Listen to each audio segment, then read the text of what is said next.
Good morning and welcome back to Asgard. So I want to quickly show you guys how to automate your witch's oven because there are a couple features about the witch's oven that make it a little bit strange to automate.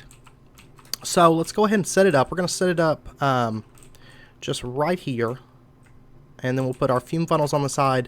Now a lot of times you can put, if you're playing with without this automated, you can put a fume funnel here on the top. It doesn't give you the chance to create like the byproducts, but it does still give you the speed boost. However, if you're going to automate this, you cannot put the one on the top because I've found that when you try to set this up to automate, your interface needs to be on the top of it because the input for the saplings and stuff is on the top. Now you could use item conduits and have the interface feeding into a chest or something like that, but regardless, your input is going to have to be on the top. And then we're going to put an output on the front side here and just tell it to extract back into the chest. And so that's going to handle whenever we create the exhales of the horned one, or whatever byproduct that we're making. That's going to handle putting that back into the interface. So pretty basic. Also, let's put an export bus on the back, and let's give this export bus a crafting card and a capacity card, and we're going to go ahead and give it a couple acceleration cards. Now if you're doing this in a survival world, you really don't have to do this. I'm just doing it for to have it speed up the process of putting the the jars and stuff into this. And what we're going to do is we're going to set this up to supply clay jars and charcoal through the back.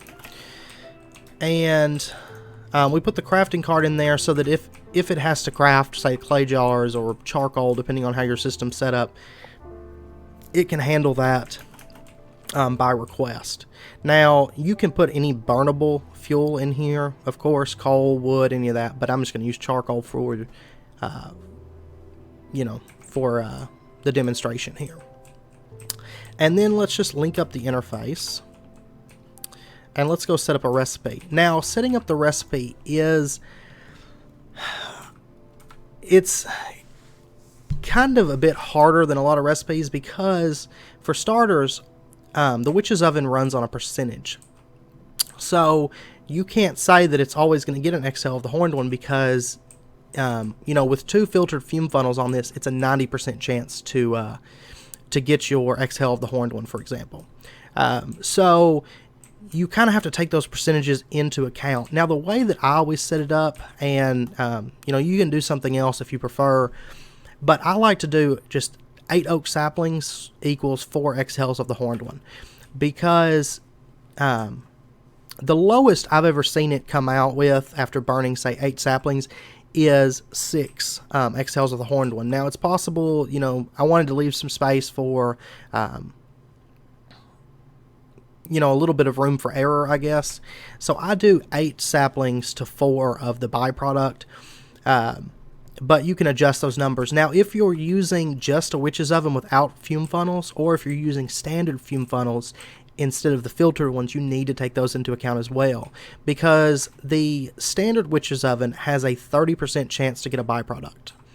Adding just the normal fume funnels gives you an additional 25% per fume funnel, and then the filtered ones are 30%. So you need to take those numbers into account when you're setting up your pattern, because if you did this pattern with, say, just a standard witch's oven, then what's going to happen is it may go to craft 4 exhales of the horned one, but it only gets, say, 3, and so it's going to be stuck in a crafting loop where it's not going to request any more items because it thinks that it should be able to make those exhales of the horned one. And what's going to happen is it's just going to be stuck as a crafting process in your interface. So, making extra of items is not a problem, but making too few of items is an issue. So, just make sure and take that all into account. So if we did this, of course, we'd have some extra exhales of the horned one usually, but it would just go towards the next crafting process that we initiate using that. And the last thing I want to note is don't put wood ash in this recipe. If you want to have your system to automatically create wood ash, either only give it to one recipe, so maybe Exhale of the Horned One gets wood ash, so we could say like this one gets 8 wood ash, but don't do it on every pattern that involves cooking a sapling or whatever, because granted all those are going to give wood ash, but if your system needs to request wood ash, it's going to really confuse it when you have multiple recipes that it can choose from. Applied Energistics does not like multiple recipes with the same outputs, so just be aware of that. You can either set it up to just one recipe, or you can set it up to just, say, a redstone furnace or something, because oak saplings or any kind of sapling cooked in a furnace will still provide wood ash. But I would suggest just doing it for one of the recipes. So maybe Exhale of the Horned One gives wood ash, none of the other saplings give wood ash. Now, generally, you're going to have enough wood ash that it's not going to need to request that, but just to be on the safe side, I don't suggest putting it into your recipes. Because regardless, you're still going to get the wood ash, even if you tell AE that it's going to get it or not. So, but anyway, if we come over here now, let's encode that pattern. I'm sorry I was rambling for a little bit. It's just, these are kind of picky, I guess, as far as the way you want to set them up, because in the past I've set it up saying, okay, you're going to get an Exhale of the Horned One and you're going to get a wood ash, and I just had terrible issues with it. So now if we come in here and we request, say, an Exhale of the Horned One, let's request 30 of these. Oh, we don't have enough saplings. There we go. So let's request, a second. Oh, I must have that set up in there somewhere. I bet it's cooking, isn't it? Yes. Let's pull that out. I forgot I still had a recipe going through. Okay, so let's request, say, 30 of these. Start. You'll notice that our saplings go in there no problem. Now, it is going to give an abnormal amount of saplings when you do this, but just keep in mind that your extra is going to go towards your next craft. So after a while, you won't have so much extra in there, because you're going to have such an excess that's built up in the system. Okay, I guess that's going to be it for this video. I hope that helped. Sorry I had to talk for a little bit about the percentages. Just, I want you guys to be cautious when you set it up, because I've had issues with Witchery and other percentage-based crafts in the past. Applied Energistics doesn't really like percentages if you tell it that it's going to get this and it doesn't get this, so what'll happen is of course it'll get locked up in the system, and then you have to go in here to your crafting status and manually clear it out. So just keep that in mind.